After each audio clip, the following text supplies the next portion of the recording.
উচ্চ মাধ্যমিক ভূগোলের মানে 12 ক্লাসের ভূগোলের তোমাদের কিন্তু রয়েছে বায়ুমণ্ডল। এই বায়ুমণ্ডলের মধ্যে তোমাদের কিন্তু এর আগে ভিডিও দিয়েছি। সমস্ত ভিডিও কিন্তু তোমরা প্লে লিস্টে পেয়ে যাবে বা ডেসক্রিপশন লিঙ্ক থেকে তোমরা দেখে আসতে পারো।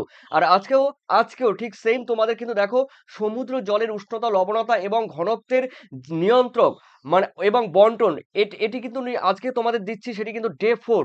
তো দেখো চলো ডে 4 এ আমি আজকে কি কি রয়েছে এখানে আমি পরপর দেখিয়ে দিচ্ছি। দেখো তোমাদের দ্বাদশ শ্রেণী আমি বলে দিচ্ছি, দেখো দ্বাদশ শ্রেণী ভূগোলের একদম সম্পূর্ণ নিউ সিলেবাস 3rd সেমিস্টার। চলো দেখে নিচ্ছি। এমসিকিউর প্রথমে রয়েছে দাগ নাম্বার 1। বলা হয়েছে একই অক্ষাংশ বরাবর আটলান্টিক মহাসাগরের তুলনায় ভূমধ্যসাগরের জল অধিক লবণাক্তের কারণ কি? দেখো আমরা জানি, দেখো এটা রয়েছে, ধরো আমি একটু বলে দিচ্ছি, ঠিক আছে?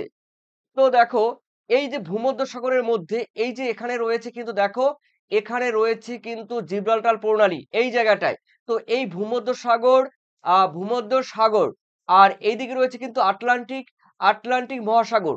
তো দেখো এই ভূমধ্যসাগরের তুলনায় বলা হয়েছে আটলান্টিক মহাসাগরের জলে লবণতা কম কেন, কিংবা আটলান্টিক মহাসাগরের তুলনায় ভূমধ্যসাগরের জলে লবণতা বেশি কেন? এর কারণ কি বলতো?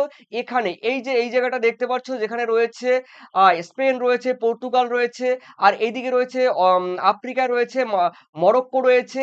এই জায়গাটায় অর্থাৎ আটলান্টিক মহাসাগর এবং ভূমধ্যসাগরের একটি স্থান রয়েছে যেখানে একটা শৈলশিরা রয়েছে। দেখো সেই শৈলশিরার জন্য আর ভূমধ্যসাগর এবং আটলান্টিক মহাসাগরের জলের উষ্ণতা, লবণতা তারতম্য লক্ষ্য করা যায়। সেই প্রণালীটি বা শৈলশিরাটির নাম কি? দেখো দেখো সেটি কিন্তু অবশ্যই হবে জিব্রাল্টার প্রণালী। জিব্রাল্টার নামে এখানে কিন্তু একটি শৈলশিরা রয়েছে। তো এখানে রয়েছে জিব্রাল্টার প্রণালী। ওকে, তার মানে উত্তর কিন্তু এ। এরপরে দেখে নিচ্ছি তোমাদের দুইয়ে বলা হয়েছে মরু অঞ্চল মরু অঞ্চল থেকে অধিক আহ ঘনত্বযুক্ত জল নিরক্ষীয় অঞ্চলের দিকে আসে। দেখো অন্তঃস্রোত রূপে আসে। মেরু অঞ্চল থেকে যেটা আসবে সেটি কিন্তু শীতল সমুদ্র স্রোত। আর এই মেরু অঞ্চল থেকে যেই শীতল সমুদ্র স্রোত আসবে, শীতল, দেখো সেটি কিন্তু অন্তঃস্রোত রূপে। আমরা জানি শীতল সমুদ্র স্রোত ভারী, শীতল জল ভারী, তাই সমুদ্রের তলদেশ দিয়ে কোথায় আসবে বলতো? তলদেশ দিয়ে একদম নিরক্ষীয় অঞ্চলে আসবে। আর নিরক্ষীয় অঞ্চল থেকে উষ্ণ স্রোত দেখো মেরু অঞ্চলের দিকে যাবে, সেটি কিন্তু বহিঃস্রোত রূপে। তার মানে এখানে হবে মেরু অঞ্চল থেকে আহ অধিক ঘনত্বযুক্ত জল নিরক্ষীয় অঞ্চলের দিকে আসে অন্তঃস্রোত রূপে। অর্থাৎ এই ইজ দ্য কারেক্ট আনসার। এরপর আমরা দেখে নিচ্ছি তোমাদের 3-এ বলা হয়েছে 200 থেকে 1000 মিটার গভীরতার মধ্যে জলের ঘনত্ব দ্রুত হারে বৃদ্ধি পেতে থাকে, এই স্তরকে কি বলে? বেঙ্গল টার্গেট প্রকাশনীতে তোমাদের সবাইকে স্বাগতম। দ্বাদশ শ্রেণী 3rd সেমিস্টার পরিবেশ বিদ্যা সম্পূর্ণ ও বোর্ড প্রশ্ন উত্তর, সেই সঙ্গে থাকছে ইউটিউব চ্যানেলের সমস্ত ভিডিও, ক্লাস, লাইভ। দেখো এই স্তরকে বলা হয় কিন্তু দেখো পিকনোক্লাইন, ঠিক আছে? দেখো পিকনোক্লাইন অর্থাৎ ইজ দ্য কারেক্ট আনসার। তার মানে 200 থেকে 1000 মিটার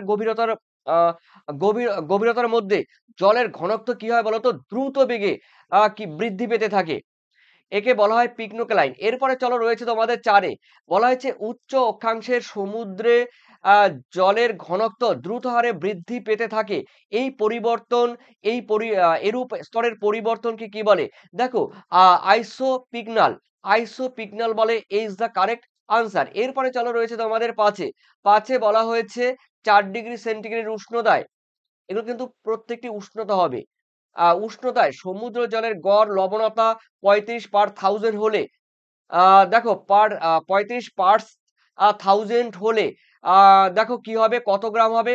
উত্তর কিন্তু হবে দেখো 1.028 গ্রাম বাই সেমি স্কোয়ার। অর্থাৎ তোমাদের দেখো এ ইজ দ্য কারেক্ট আনসার। এরপরে দেখে নিচ্ছি তোমাদের 6-এ বলা হয়েছে সমুদ্র পৃষ্ঠের জলের ঘনত্ব সব থেকে কম কোথায়? দেখো সব থেকে কম কিন্তু অ্যাকচুয়ালি নিরক্ষীয় অঞ্চলে। নিরক্ষীয় অঞ্চলে 4টি অপশনের মধ্যে কিন্তু নিরক্ষীয় অঞ্চলে লবণের পরিমাণ কিন্তু মানে লবণের ঘনত্ব কিন্তু কম, ডেনসিটি কম, সলিডিটি ডেনসিটি কিন্তু নিরক্ষীয় অঞ্চলে কম সব থেকে। এরপরে রয়েছে দেখো তোমাদের সাথে কোন যন্ত্রের সাহায্যে সমুদ্র জলের ঘনত্ব নির্ণয় করা হয়? দেখো এই হাইড্রোমিটার যন্ত্রের সাহায্যে কিন্তু সমুদ্র জলের ঘনত্ব পরিমাপ করা হয়। ওকে, এরপরে চলো রয়েছে তোমাদের নোটস, এখানে নোটবুক আছে, নোটবুক থেকে বাকিটা তোমরা দেখে আসতে পারো বা দেখে নিতে পারো। এরপরে রয়েছে তোমাদের ৮ আটলান্টিক মহাসাগরের গড় লবণতা কত? দেখো আটলান্টিক মহাসাগরের জলে কিন্তু লবণের পরিমাণ সব থেকে বেশি। আটলান্টিক মহাসাগরে কিন্তু লবণের পরিমাণ সব থেকে বেশি, অর্থাৎ তোমাদের উত্তর কিন্তু হবে তোমাদের ৩৫ পয়েন্ট রয়েছে 67, মানে 35.67/1000। আটলান্টিক মহাসাগরে কিন্তু লবণের পরিমাণ সর্বাধিক, ঠিক আছে। আর এরপরে রয়েছে দেখো তোমাদের পরে রয়েছে দেখো ৯ এই নোটবুক। ভারত মহাসাগরের লবণতার পরিমাণ কিন্তু 35/1000, প্রশান্ত মহাসাগরের লবণের পরিমাণ কিন্তু কম। এরপরে চলো রয়েছে তোমাদের ৯ বলা হয়েছে যে স্তরে গভীরতা বৃদ্ধির সঙ্গে সঙ্গে সমুদ্র জলের লবণতা দ্রুত হারে মানে ২০০ থেকে ১,০০০ মিটারের দ্রুত হ্রাস বৃদ্ধি ঘটে। একে একটু আগেই বলেছিলাম হ্যালোক্লাইন বলা হয়, অর্থাৎ এ ইজ দ্য কারেক্ট আনসার। এরপরে রয়েছে দেখো তোমাদের ১০ বলা হয়েছে উত্তর গোলার্ধ অপেক্ষা দক্ষিণ গোলার্ধে লবণের পরিমাণ কম না বেশি? দেখো উত্তর গোলার্ধ অপেক্ষা কিন্তু দক্ষিণ গোলার্ধে লবণতা কিন্তু বেশি, ঠিক আছে। জলভাগও বেশি, লবণের পরিমাণও কিন্তু বেশি। উত্তর গোলার্ধ অপেক্ষা দক্ষিণ গোলার্ধে লবণের পরিমাণ কিন্তু বেশি। এরপরে চলো রয়েছে আমি দেখে নিচ্ছি তোমাদের ১১ পৃথিবীর মহাসাগরগুলির স্বাভাবিক গড় লবণতা কত? দেখো স্বাভাবিক গড় লবণতা, মহাসাগরগুলির স্বাভাবিক গড় লবণতা রয়েছে। এরপরে রয়েছে দেখো তোমাদের ১২ বাষ্পীভবন বৃদ্ধি পেলে লবণতা বাড়ে এবং বাষ্পীভবন হ্রাস পেলে লবণতা কমে। তো লবণতা কি হবে? লবণতা কমে যায়। উত্তর কিন্তু হবে এ ইজ দ্য কারেক্ট আনসার। মানে বাষ্পীভবন বৃদ্ধি পেলে লবণতা বাড়ে, তাহলে বাষ্পীভবন হ্রাস পেলে লবণতা কি হবে? কমে যাবে, ঠিক আছে। তো এরপরে রয়েছে দেখো এগুলো কিন্তু বলতে গেলে ডিটেলস বলতে গেলে কিন্তু অনেকটা টাইম লাগবে। ১ থেকে ২ মিনিট সময় চলে যাবে। তো দেখো এরপরে রয়েছে তোমাদের উভয় ক্রান্তীয় অঞ্চলে অধিক উষ্ণতা ও শুষ্কতার কারণে বাষ্পীভবনের হার সর্বাধিক হয় কিসের জন্য? দেখো লবণতাও কিন্তু সর্বাধিক হয়, অর্থাৎ এ ইজ দ্য কারেক্ট আনসার। এরপরে চলো রয়েছে তোমাদের ১৪ বলা হয়েছে অধঃক্ষেপণের সঙ্গে লবণতার সম্পর্ক কি? দেখো অধঃক্ষেপণের সঙ্গে কিন্তু লবণতার সম্পর্ক কিন্তু ব্যস্তানুপাতিক, অর্থাৎ এ ইজ দ্য কারেক্ট আনসার। পরের কোশ্চেন রয়েছে সমুদ্র জলের সব সমপরিমাণ বার্ষিক গড় লবণতা বিশিষ্ট স্থানগুলিকে যে কাল্পনিক রেখা দ্বারা যোগ করা হয় তখন তাকে কি বলে? আইসোহেলাইন বা সমলবণতা রেখা, অর্থাৎ এ ইজ দ্য কারেক্ট আনসার। এরপরে রয়েছে দেখো তোমাদের ১৬ বিজ্ঞানীদের হিসেব অনুযায়ী সমস্ত সাগর উপসাগর মহাসাগর মহাসাগর মিলে মোট লবণের পরিমাণ কত? দেখো মোট লবণের পরিমাণ হবে ৫০ কোয়াড্রিলিয়ন টন। বোঝা গেল? ৫০ ট্রিলিয়ন টন বা ৫০ বিলিয়ন টন। বোঝা গেল? এরপরে রয়েছে দেখো তোমাদের আহ পরের কোশ্চেন চলো রয়েছে ১৭ কি বলা হয়েছে দেখো ১৭তে বলা হয়েছে সমুদ্র বিজ্ঞানী ডিটমার ১৮৮৪ সালে চ্যালেঞ্জার অভিযানকালে সমুদ্র জলে কত ধরনের লবণের সন্ধান পান? ৪৭ ধরনের লবণের কিন্তু সন্ধান পান, তবে সমুদ্র জলের প্রধান লবণ কিন্তু ৭টি। বেঙ্গল টার্গেট প্রকাশ নিতে তোমাদের সবাইকে স্বাগতম। দ্বাদশ শ্রেণী থার্ড সেমিস্টার পরিবেশ বিদ্যা সম্পূর্ণ ও এ বোক প্রশ্ন উত্তর, সেই সঙ্গে থাকছে ইউটিউব চ্যানেলের সমস্ত ভিডিও, ক্লাস, লাইভ। এরপরে চলো রয়েছে গুরুত্বপূর্ণ আরেকটি কোশ্চেন রয়েছে মহাসাগরের লবণতার নাম এবং শতকরা। দেখো মহাসাগরের লবণ সোডিয়াম ক্লোরাইড, আমরা জানি সোডিয়াম ক্লোরাইডের পরিমাণ সব থেকে বেশি, তার মানে 77%। এরপরে রয়েছে দেখো ম্যাগনেসিয়াম ক্লোরাইড রয়েছে 10 মানে 10.88 দেখো রয়েছে পার্সেন্ট।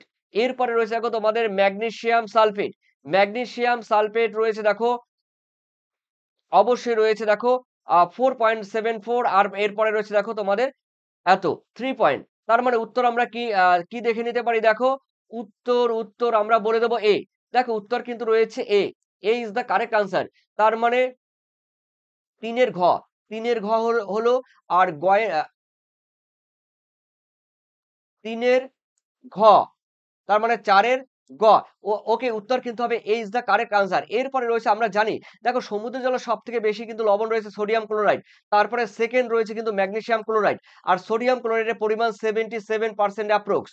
ওকে, এরপরে আমরা দেখে নিচ্ছি তোমাদের 19 এ বলা হয়েছে মহাসাগরের লবণের নাম ও লবণতার পরিমাণ। দেখো মহাসাগর, এগুলো কিন্তু সাগর বা মহাসাগর বলতে পারো। ঠিক আছে? এগুলো এখানে কিন্তু সাগর হবে না। এক মহাসাগরের এখানে কিন্তু সাগর হবে সাগর বা হ্রদ হবে। সাগর বা হ্রদ। তো দেখে নিচ্ছি সমুদ্রের নাম আর লবণতা ঘনত্ব। ভূমধ্যসাগরে, দেখো ভূমধ্যসাগরের জলের লবণতা কিন্তু একদম মাথায় রাখবে 40। ঠিক আছে? কোন জায়গায় কিন্তু 39 আছে, আমি জানি না এখানে কি করেছি।